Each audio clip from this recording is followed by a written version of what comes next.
Hi, everybody.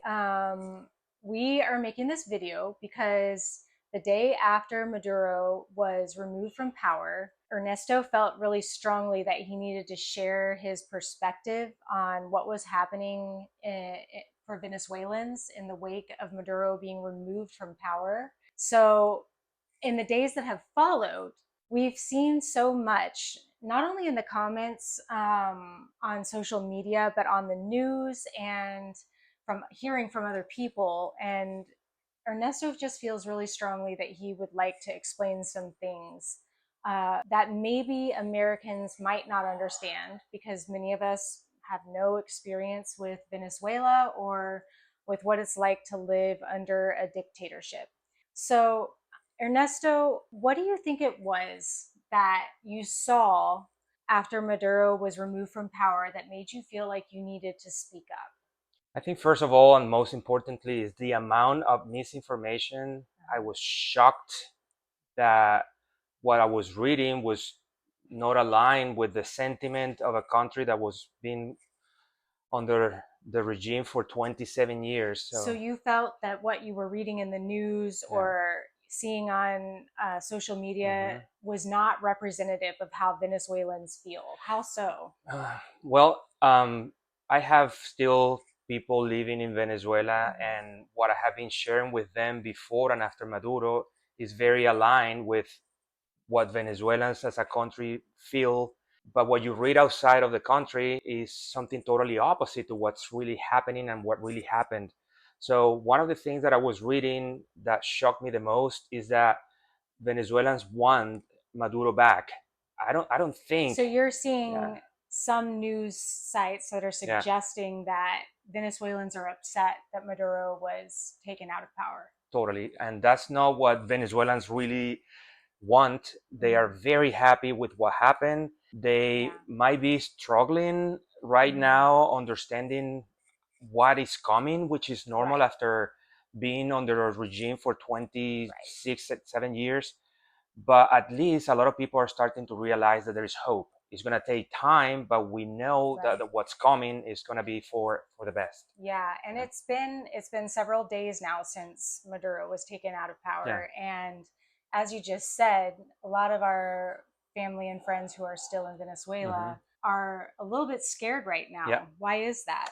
Well, as you can see, there have been celebrations all over the world except in Venezuela. Hmm. What that tells you is that people that were able to leave the country when it Hmm. was possible are the ones that are representing the sentiment, and they have freedom to um, Express that. correct, to celebrate. But the ones in Venezuela, because for understandable reasons, we haven't been able to remove the entire regime. They're afraid. Military, Yeah, people the are afraid to go and speak out because they're going to be imprisoned.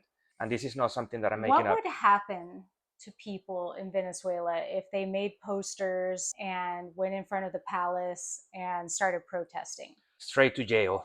So, 3 days ago, I think I was reading an article that was saying that Venezuelan regime is discouraging people from protesting in favor of what happened, or they will face jail as a consequence. Right.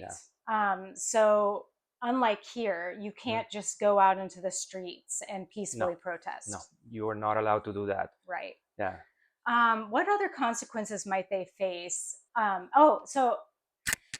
Something I noticed right after Maduro was taken out hmm was there was a lot of footage on CNN, Fox News, every news media site hmm showing Venezuelans in Caracas protesting Maduro's capture. What do you think that was about? Well, the regime is not a secret. One of the reasons they stay in power is by forcing people to come to protest in their favor, but that's not out of their heart. That's Okay. out of people's fear. If they don't show up for the protest, they're not going to be giving food. Just to give you an Yeah. example, because one of the weapons that this regime has used for a lot of the years is fear, and Mhm. is either you are with us or you're gonna face really high consequences. And we're not Right. talking about you're just going to be canceled for right, sure. correct. That's a good example. They're not worried about getting Yeah, canceled on social media. They're worried that the government is not going to give them their ration of right. food. Yeah, not to mention that most people don't have access to it in the Mm-hmm. ways that we do in the United States. You mean social media or Food. oh, food? Yeah. Okay. Plus the blockouts, plus water Yes. supply issues. Yeah. Yeah. So, it's really hard for even, I've been married to you for it's going on 12 years now. Yeah. Even for me, it's really hard to imagine what day to day life in Venezuela has been like under Nicolas Maduro Hmm. and Chavez Hmm. before him. Can you give us a little bit of an idea? You're mentioning food ration and spotty electricity and water. Yeah. Tell us what Venezuelans have been facing and are still facing right now. I think one of the most important is not having access to the medicine that we are used to in this country. For example, if you go there with an emergency, Mm-hmm. the hospitals are expecting you to bring your own supplies. So What do you mean? Bring your own let's say you're supplies. injured in a car accident, Okay. and the ambulance, sure, that doesn't exist down there, Oh, brings you there's to. no No, the ambulances. ambulance is the guy driving the motorcycle or a random guy driving in the street that puts you in the back seat of your car Okay. and brings you to the hospital while you're probably dying. Okay. And when you get to the So there's hospitals, no paramedics showing no, up no, no, giving that you doesn't. life saving. 911 is only in the movies. Oh wow. There Correct. is no 911. So, Okay. yeah. So when you get to the hospital, the nurses and the doctors are expecting you to bring your own supplies so that they can give you attention. Supplies like stuff to do surgery, Yeah, whatever. Yeah, stitches. yeah. What about yeah, medicines? Where do you You have to go to the pharmacy with the hope that you're going to find something. But most of the time, because the corruption of the system, they are not available in the regular market. They Okay, are so available somewhere else. they're not available. You go to you have to go find the supplies. Yeah. You try to go to a pharmacy and they're not available at the Yeah, your family pharmacy. members while you're going through that Oh yeah. emergency, dying in the hospital, your family members are not even with Your you giving family you support. members are running around the city Yeah, trying to find yeah, supplies. yeah. So if they're not at the pharmacy, where do they find them? Most of the times in the black market. Yeah, Okay, yeah, the black market, yeah, that's something that I think not very many Americans yeah, understand. I kind of picture this like shady underground place where you have to go like pull up your hood and yeah. protect your identity. What is the actual black market like in Black Venezuela? market is a person or a business that decides not to sell the products in the regular channels Okay.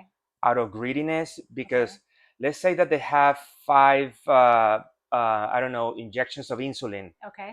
and if they sell it on the pharmacy, they're gonna get $10. But if they go through the black market, they're gonna get $50 for the same medication. Okay. So they themselves are the The creators criminals. of the black market. Yeah. Okay. So you have to And go. how does one find out? Is the It, black market a place? it's not like that because that's illegal. Okay. So there's So no specific place. no. What So it's the word of mouth. It's like, oh, I know someone who knows someone, and this is the way you get the access to that. This is the way you have to pay. yeah. It's a whole logistics. While you're going Yes. through the traumatic experience that your family member is in the hospital. Yeah, I remember a few years ago, a family member of ours, their mother was having a severe medical Yeah. event, and they Yeah. brought her to the hospital and told your family members, you have to go find the supplies out in Valencia. Yeah. And then she ended up not making it. Yeah. And I remember that within that same day, there was a push from the hospital To get the body. to get Yeah. to make them get rid of the Yeah. body, Yeah. and they were going to charge them an exorbitant fee, Yeah. something that's just an impossible Yeah. fee In the thousands of dollars to for, hold on to the body. yeah, for a family that is making less than $200 as a minimum wage. Yeah, They're I remember. expecting to pay probably 10, 20 times more just to keep the body. Yeah, and Without mentioning that there is pretty much cemeteries are out of reach for cemeteries are people. out of reach. Yes. They can't afford Uh, to bury their loved ones. how? Yeah, it's very expensive to So buy then one of the. what do people do then? They have to borrow money from people sell their cars, sell their motorcycles, other assets to be able to make through very painful times. Yeah, Yeah, so in the middle of a tragedy, they're being taken advantage of. yeah, yeah, yeah, Yeah. And that's yeah. just one facet of it. You know, you were saying just a minute ago that the monthly average wage for a family is around 200 I would say 200 per person. per We're person. talking Okay. about probably 400 for the couple, Mm, but a family down there is probably four people average. okay. And food for four people is way more than $500. Okay. So how do you So make it? just food alone Yeah, is going to be more than they're probably making. yeah, yeah. Um, okay, so they're probably not able to, and food is similar to the medical products in that you go to the stores and you're probably not going to find all the products you're looking Correct. for. So you go to small markets where are overpriced. So that's why you see a lot of people that are kind of malnourished. They're Mm-hmm. not as severe, but you can see someone that you saw probably 8 years ago. Yeah. They were probably 220 pounds, and you see them eight Yeah. years later, and they are 180. Right. It's I think yeah, I read a statistic. yeah. I'm not really sure how accurate this is, but I read a statistic that the average Venezuelan lost about 30 pounds Hmm. since Maduro took over. Yeah, yeah. And that's not because of diet and exercise. That's No, because lack of access to proper yeah, nutrition. So you go to the stores, and the way you explained it to me was you go to the store and you may have your grocery list, and the shelves look similar to what it looks like in Florida after a hurricane. yes, That everybody has hoarded the correct. items, and you kind of have to pick through and find Yes, something. yeah, And then you go to another store and yeah. another Hmm. store. And oftentimes you have to wait in long lines as Correct. well. Yeah. If you have gas to fill up your Right. car and go to the different places, it's like, Because gas is also being rationed. yeah, and it's not that it's for free like it used to be. It's $2 the gallon right now. Right. So it's so expensive that people have switched from cars to motorcycles to make a better use of the Right. gasoline. Yeah. Yeah. How did it get to be this bad?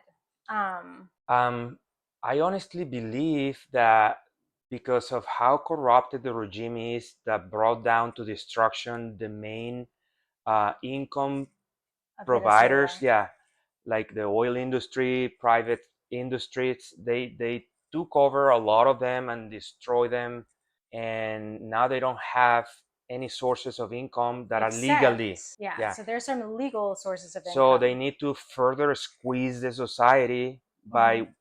charging them an exorbitant That's just amount. insane to imagine Yeah, because Venezuela's oil production before Chavez took over, what was that like 3 million barrels per day. per day? Yeah, yeah. And what is it at now? I don't think they do a fraction of that. Yeah. Yeah, and most of the production does not even stay in Venezuela. So when people, that's another thing that made me write that email. When people were saying that President Trump intention or heart or agenda behind this was to take over the Venezuelan oil. It's like, what do you think was happening before this? Russia, China, Cuba, and probably Iran were taking the entire oil, and Yeah. Venezuela was keeping nothing. So Yeah. when you are saying now that the United States is going to keep some of it, which only makes sense if they are the ones bringing the Yeah. freedom from the regime, and they are also going to be the ones investing the billions of dollars, Yeah. it only makes sense that the United States wants to keep some profit out of it, and the rest is going to be invested back in Venezuela. So, do you think that the majority of Venezuelans are okay with the idea of Trump indefinitely controlling the oil production? Absolutely, absolutely. So much so that I have heard a lot of Venezuelans making jokes about like, okay, when are the Americans coming to install the oil industries? Because I Right. have the arepas ready. Yeah, They're waiting yeah, because what has happened since Chavez and yeah, Maduro is that the refineries and all of the means of production have not been maintained. yeah. So why did Chavez come to power in the first place? What do you think it was that made people vote for him originally?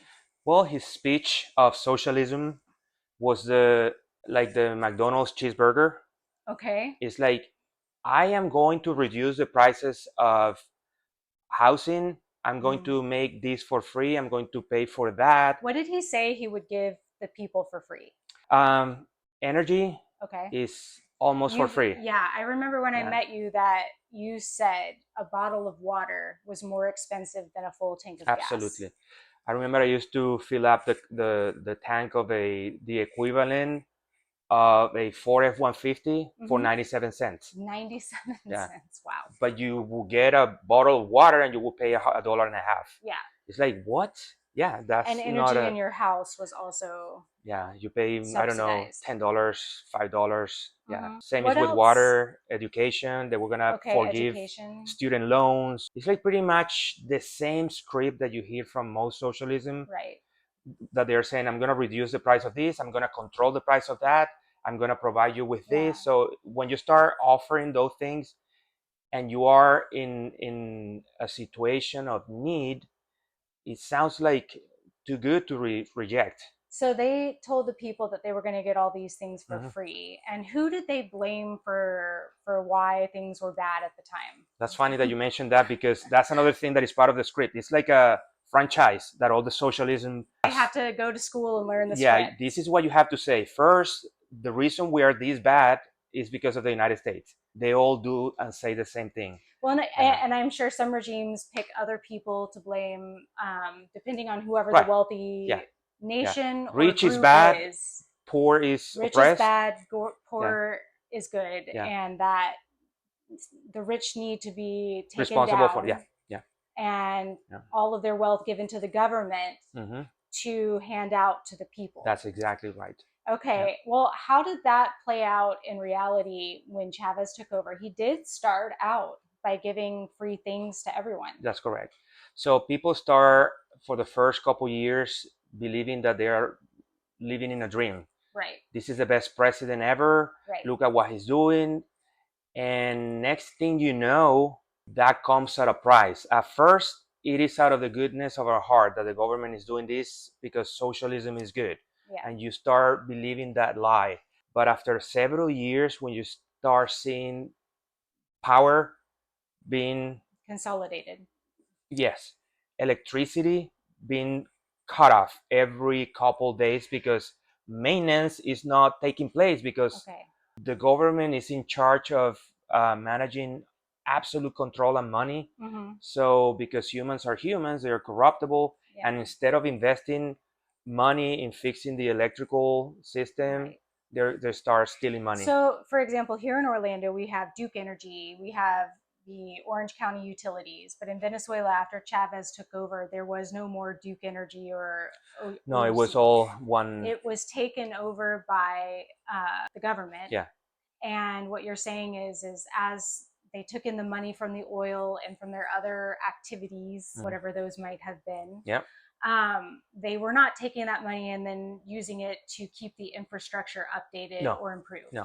So when did Venezuelans start to experience blackouts in the country? I think about 9 years in Chavez regime, you started to see light, electricity, water disappearing without advice. Without warning. Not at all. The only thing that was for sure is that you knew that the day they were gonna be cut off, you had to wait between 4 and 8 hours for it to come back. So that's the only thing that was for sure. You told me a story about how you used to keep a bucket of water in the shower. Yeah. Why did you have to do that? Well, in case you had soap in your eyes, you could finish taking the shower. Yeah. You mean if the power went off, you would have shampoo in your hair, and so you kept a bucket of water in there in case the power suddenly went off, so that you could rinse the soap out of your hair. And because it happened kind of frequently, like several times a week. Several times a week. Yeah. You would lose power for 4 to 8 hours. So imagine for a second, there are a lot of buildings in Venezuela, 20, 30 floors most high. People live in most people live in, because it's a small territory and most people live in the main cities. So imagine coming back from work, if there was power at work, and you live on floor number 25. Good luck going upstairs. There's no elevator. No, there's no elevator. There's no power. And when you get up there, what about the plumbing? And that's another story. Yeah. So you don't have power, you don't have water, you don't have plumbing. And because this happens so often, your appliances suffer. Yeah. your pipes burst because of Really? Okay. the change of pressure. Right. Every time they Yeah. get power, the pressure starts building all Mm. of a sudden, bursting Wow. pipes inside the houses. Yeah. And so you just never know from day to Yeah. day if you're going to have power or No. water. No. And then what was, when did you start noticing price controls in the market? When you went to the supermarket, there were specific products that were imported directly from the government, Okay. like meat. Okay. They would set the prices of those products because they would say that the local farmers were taking advantage, Ah, and they were selling at a higher price that it should. okay. So when they start attacking the private industry, the market starts going through an unstable Hmm. cycle where number one, you don't know when you're going to have products, and number Hmm. two, when the government is in charge of the prices, then that is going to come at a cost. And the um, interesting thing is that the government's controlling the prices of the meat. But what I heard you say earlier is the actual vendors weren't really selling the meat at those controlled prices. no, because They again, it would then goes, take it to the black market a portion of and it will go to the bring it people up. at a subsidized price, Right. which they used to call control price. Means that we buy it at this price, but as a government, we pay a portion of that full price So you have to sell to it. lower it. Yeah. So let's say they buy from Colombia 1 pound of chicken, Yeah. and it costs, let's say, $4. Yeah. Because they want to sell it in the market at 3, they have to come up with another dollar from their own pockets Right. to Your lower. dad used to Yeah. have it wasn't a grocery store, but it was, I think it sold juice Yes. concentrates and some Yeah. other products. And he experienced this firsthand. What happened to him? Well, he was selling the products that he used to buy locally Uh huh. at X price. Let's say that he would sell a gallon of milk for Mm-hmm. $3. Okay. The National Guard visited him one time and demanded him to sell the gallon of milk for $2, or they would take over the distribution of the products. Okay. So basically, they showed Yeah, up with yeah, guns yeah, yeah. and said, Exactly. you have to sell your product for less than you bought it for, Correct. Yeah. or we're going to take over your Correct. store. Yeah. And that's exactly what ended up happening. Yeah. Yeah. Because Because how can a company operate at a loss? yeah, they just cannot. They Yeah. stop. Yeah. Yeah. So, Yeah. and this happened across the private sector. Totally. And Yeah. how did that affect Venezuelan businesses? Well, the unemployment rate went skyrocket Yeah. because the private sector was responsible for employing millions of people, And they left. and they left, and they had to leave their infrastructure. So they lost also Yeah. millions and billions of dollars. So yeah, if you're like your dad, for example, he had a factory Mm-hmm. where he had his inventory. He Mm-hmm. had, I think he probably had vehicles or something like Yeah. that to distribute, Yeah. and he had to just kind of leave that all behind. Yeah. He couldn't sell it because no one could buy it because everyone was in the same Yeah. situation. And if they see that you're doing some like maneuvers, like To try to sell and get your money, what they're like, happens? hey, where's this money going? What are you selling? It's like, there is like there is gun restriction. There is Mm-hmm. also foreign currency restriction. So Oh, you okay. had to go through legal channels and tell them how many dollars you were perceiving, and they will give you the equivalent of the local currency Okay. at a much Much lower. less. Yeah. So they would skim it off the top Yeah, a and lot. guess where Yeah. the dollars that they were receiving will go? To the black market. Yeah. So it's a vicious cycle where they win out Yeah. of people's efforts. So Yeah. after Chavez took over, most of the private sector had to close their doors. Some of them fled to other countries, Mm-hmm. including the United States, Mm-hmm. but many other countries like Spain, Chile. Mm-hmm. Where else did they go? Panama. Yeah, they went Central America, Yeah. Mexico. And they tried to start over. Mm-hmm. And so the people that remained in Venezuela, either because they could not get out because Mm-hmm. they couldn't afford it, Mm-hmm. or because they were trying to just hold on, those people experienced just a total implosion Mm-hmm. of availability Mm-hmm. of jobs, products. Mm-hmm. yeah, everything kind of fell apart. Yeah. It's very hard for us to imagine that happening. You know, if you think about the United States, and all of the sudden, all the chain restaurants are gone. Mm-hmm. All the grocery stores, like most of the big chains, have closed. There's no more Ross. There's no more Michaels. There's no more Yeah. malls. There, all of that's gone, Mm-hmm. and everything is being traded on the black market for a ridiculously high price. Yeah, it's the equivalent of us having a hurricane and Lowe's and Yeah, Home Depot selling the plywood at a ridiculous amount of price because right, they know people are desperate for the products and there's no control and there is. right. And the regime, when it came in, it obviously was stealing whatever money they got Yeah. from Yeah. the sale of Venezuelan oil and resources. But they weren't doing it alone. Who were they partnering with? With the Cubans, with the Chinese, and with the Russians, Right. which later on started as a relationship not only in business, in illegal business, but also What kind of illegal business? they I mean, were. we were speculating Yeah, because well, you they weren't would involved in allow that. citizens from those countries to come to Venezuela and get citizenships. Okay. So they were human trafficking as well. Yeah. They would come to Venezuela, like someone from Iran might come to Venezuela, get a Oh, Venezuelan absolutely. Yeah. passport given to them by the Yeah. government, Hmm. and what would they do then? Well, they would start installing businesses either locally or internationally because back then Venezuela's reputation was not as bad Bad. as bad as it is today. So a lot of people got away with getting Venezuelan citizenships and then going to other countries Hmm. where visas or restrictions were Yeah. less. And so while the government is pretty much robbing the country blind, Mhm. crime also skyrocketed in day to day Yes, life. yes, that is true.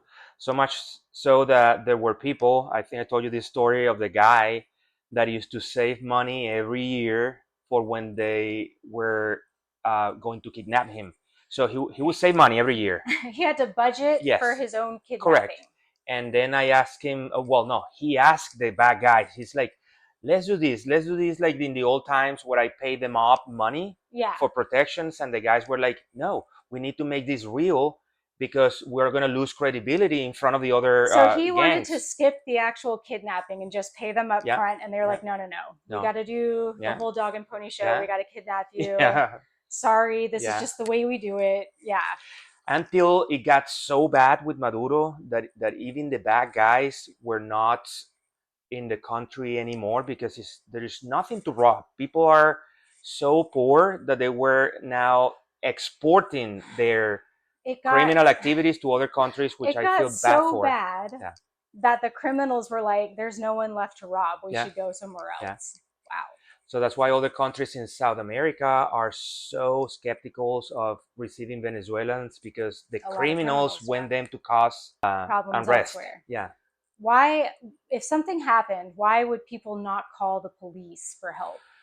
Well, there's no trust in law enforcement. Number one, number two, the police are probably the main ones behind all that when they are not wearing their uniforms. So the So police yeah, were often doing yeah, yeah, kidnappings.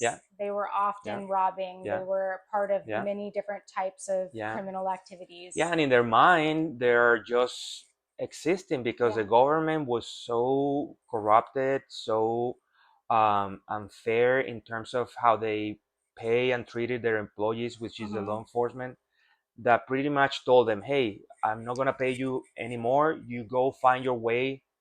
So the government Yeah, pretty much gave them a approval. blanket Yeah, approval to yeah. go ahead and be Hmm. criminals and do whatever they want. Hmm. So there was no No, repercussions for, which is what happened is happening to this day. It's like yeah. a lot of the law enforcement and the military forces employees, Hmm. they They have supplement their income with crime. exactly that. Yeah, Okay. yeah, So, yeah, I remember you telling a story about a friend of yours that was kidnapped, and the yeah, police actually blamed him for the kidnapping.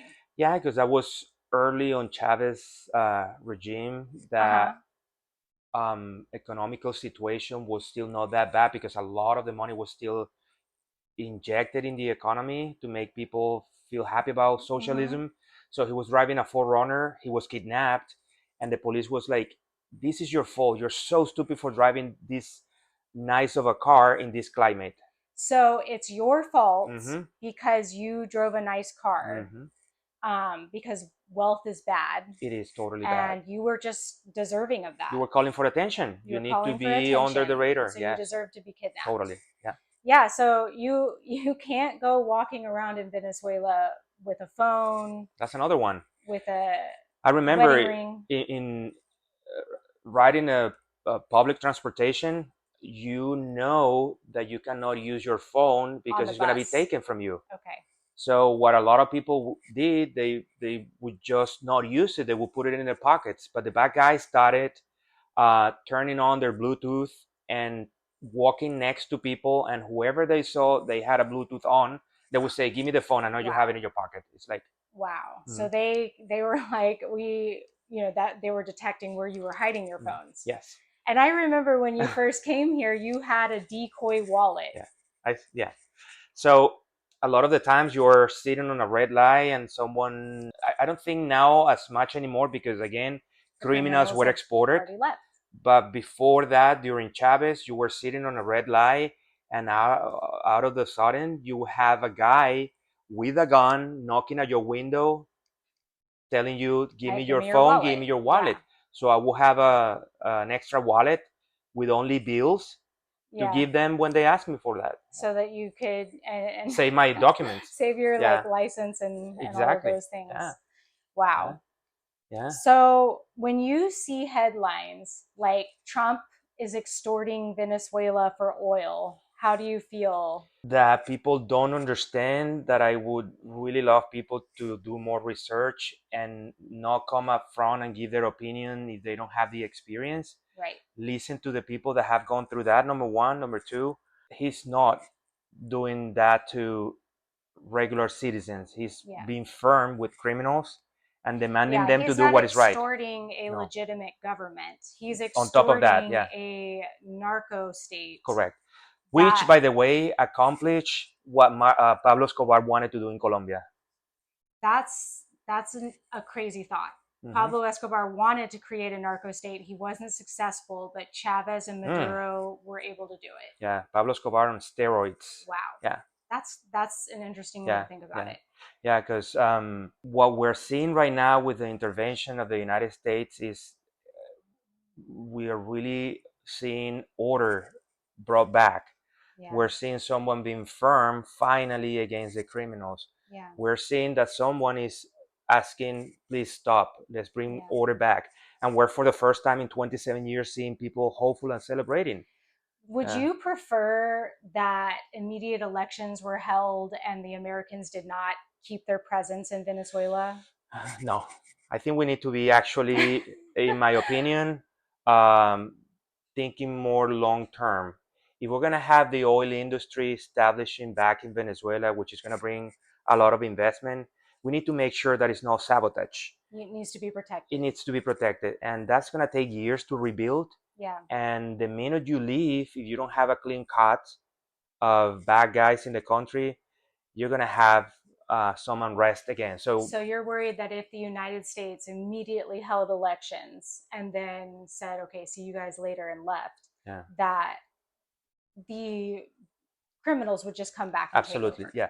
So we need a long transition of cleaning Mm-hmm. and bringing back order and stability. Why are you confident that this administration is not going to steal all the money the same way that Nicolas Maduro did, or that China or Russia or Iran or Cuba were doing? Well, I believe the United States has historically been a country that has been respected by Venezuelans, and we have trusted them. And that's not something that you gain or you don't trust overnight. Overnight, the United States was the one building the massive refineries in Venezuela. Some of them, not all of them. So that's like this is the first proof of You I mean already have business. Yeah, experienced that the United States does business fairly. correct. Number two, you have empower a guy that is exactly doing what he's saying he's gonna do. He's telling you, I am going to invest in Venezuela, but I'm also gonna keep some of the profit because it's Yeah. only fair. Yeah. I'm investing for decades. The United States did not get the money they were supposed to, because the Chavez regime took over all the facilities, and they did not honor all the contracts that we had with main oil industry. So Okay. they seized all that.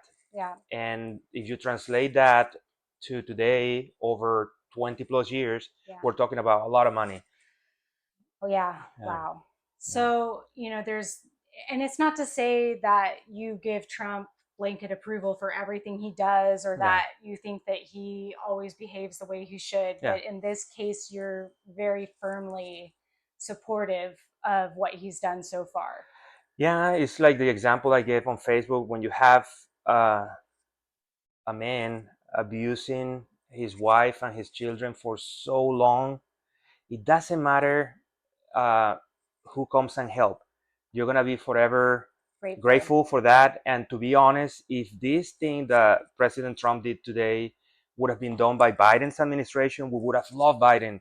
If it would have been done by Obama, we would have loved Obama. So it Mm-hmm. doesn't matter who would have done it, Mm-hmm. we would have loved them as Right. long as they stopped the abuser. Right. And because President Trump did it, Yeah. so we're grateful. And What are you hoping will happen for Venezuela in the coming years/decades? I think the first thing that everybody wants right now is peace and, Mm-hmm. stability. Yeah. People want to go to bed knowing that when they wake up in the morning, they're going to have water, electricity, they're going Yeah. to have a school functioning for their Safety. children. If I go to the hospital, I'm going to be taken care of without being taken advantage Right. in a desperate situation. Right. And I think in the immediate future, we're hoping just for safety and Yeah, um, yeah, yeah, for the criminals to be eventually removed. yeah, yeah, Yeah. yeah. So I really appreciate you taking the time to explain all of this to us because it is really hard It to is. imagine what this Yeah, is like because Americans in our generation and younger certainly have never seen what life is like under a real dictator. yeah, There are people who liken Trump to a dictator, and I understand that he is off putting in many ways, and some of the things he does are in question among different right. groups. But what's the difference between that and a real dictator? What would you say are some of the things that really mark that difference? Well, I see all over the place people disagreeing with President Trump and making Claims that he's a funny dictator. memes Yeah. and posting things on media, and that's Mocking freedom. him, Oh my Saturday gosh. Night Live, Yeah, and then you have giant Trump baby balloons. correct, and some people don't like it, some people find it hilarious, Yeah. but there is freedom. So you can do that without being afraid of disappearing So the if you do fact that that. you can make a Yeah, Trump meme yeah, without fear of yeah. being taken captive and Mm-hmm. killed Yeah, or just put in a terrible prison for the yeah, rest of your life is one sign that we're not living yeah. in a real Oh no, dictatorship.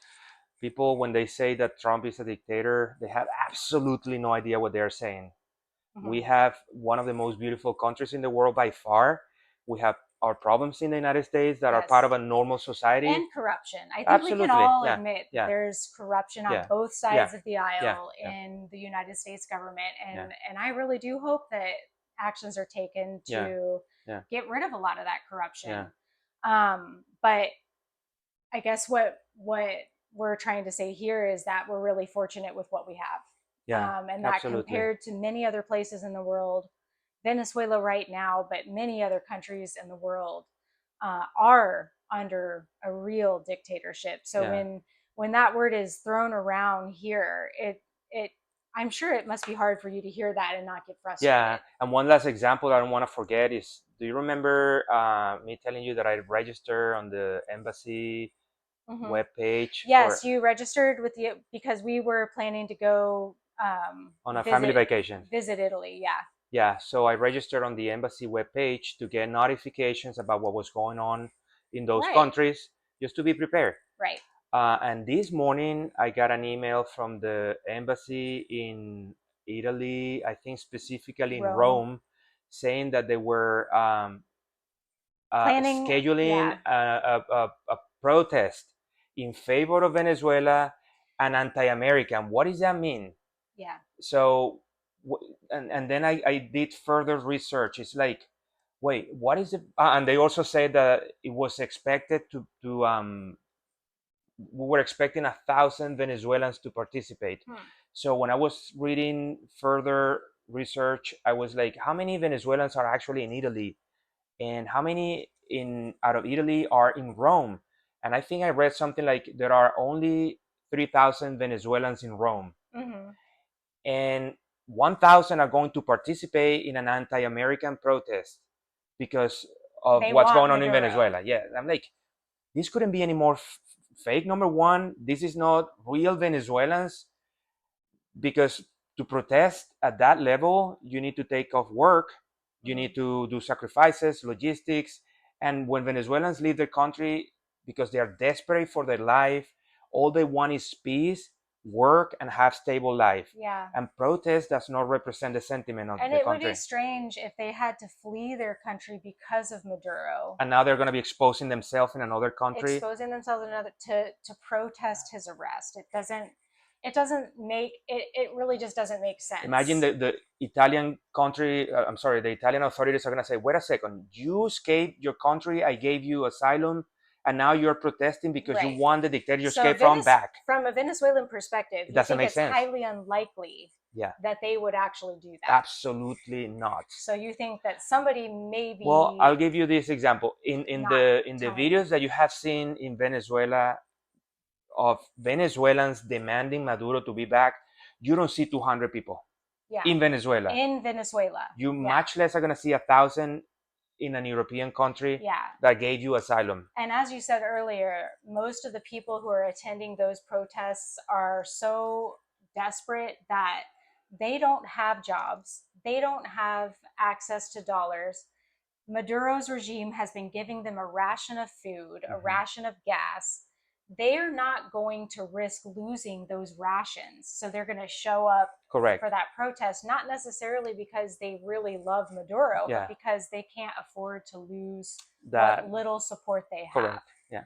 Yeah. So, if there's one thing that I would ask Americans to take away from this, other than having a little bit of an education about what the experience of most Venezuelans is, it's to remember that unfortunately, you can't always trust what you hear on the internet. Yeah. Or even on the news, because both sides of the aisle slant the information in a way that benefits them best. And if you personally have any questions about what's happening in Venezuela, feel free to reach out to Ernie. He really wants Americans to understand this specific topic, because it's very obviously near and dear to his heart. Yeah. Yeah. And if you've watched this whole thing, thank you so much for listening. Yeah. And last but not least, when Ernesto posted his feelings on Facebook, most of the people that commented directly to us were respectful. When the post was shared, because it was shared over 100 times so far, from my page and then shared again from other pages, the comments rapidly devolved. The amount of respect dropped. And I understand that this political climate is so charged. These types of issues really raise our emotions really quickly, but please remember that when you are talking on the internet, there's a human being on the other side of that screen. There are real people, real families who are suffering and going through these things. And even if you disagree with someone, you can always speak with respect and kindness. Yeah. And I would ask all of us to try to live up to that ideal, when we're debating these issues, because if we really want to see change, we need to embody what we would like to see. And we would like to see intelligent, respectful discussion and real world solutions. Yeah. That's not going to happen coming from a place of aggression and hostility. Yeah.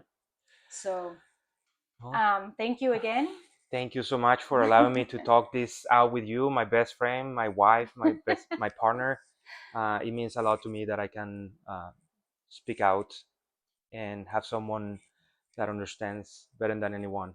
Oh, I love you very love you much. too. Bye. Bye.